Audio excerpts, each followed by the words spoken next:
Chillen TV yow lay bégal yow lay Chillen TV yow lay wayal Chillen TV yow lay bégal ma dikkee ma Chillen TV yow lay bégal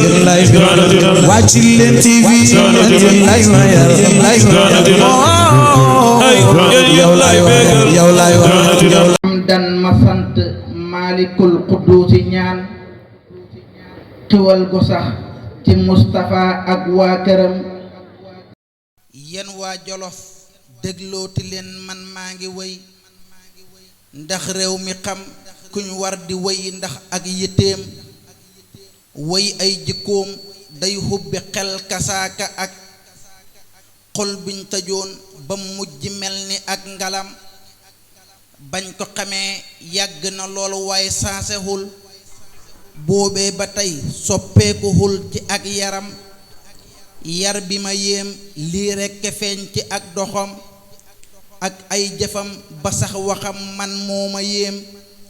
man lii ma wax ci ak yaram déedéet du nar yaa man nukkir xësi fa laysa fi naim ndax paamataar njaay moo na séex moom lii mu xam ci ak yaram lan koy joxe cër bii mu xam njàmbur de xam nañ woy wudul fay abadan ndax séex mi raw maasam ci yar ak digniteem soppee ngi woy soppeem bu baax te yaatu lool booleeg tabe bay mel ni géej ci ak mayeem taaram ni weer jëfam ni or xol baa jamaa kàddoom ni lem saa buy tagg saydil anaam yaa saa ili kan moo di seex ismax lana fa nutquhu saafin kasaaka ay jëfam moo beesalaat fii lii fi maam yi bàyyi woon moo tax ma xëy dam biir Jolof feeñal mbiram wa waajibun seex moo ko woy woy wi ma yéem yaa man yaraa lay leeralee xol bu lëndëm yéen déglu leen kii jut bi lut nim koy woyee lii rekk a tax alxaaji saam xëy woy ni moom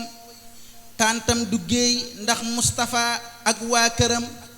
ak Seex Tijaan sërif mi xëy yor fii ndonoom ak mawdoma lit moom mi raw fii humrihi looloo waral kii taalibeem xam ak naim ak maam xali fakar mi xëy sellal liggéey bim bàyyi woon wuuf ay rakkam bañ mel ni moom déglootuma man mi misik ndax Seex Tijaan faal mi wëyam ak ay madaam moo raw xalam yaa ayyuha suubu yen dee leen ko ñaa nal ndax mu xam humrantawi lan cig dundam maxiatil jismi kasa ashaabuhu ak ay soppeem bés yi di sax mi yor sonoom yaa rabbana dollil salaam ci Moustapha ak waa këram ak Seex Tijaan mi yor ndonoom xaqa qadarihi wa miqdaarihi al-aziim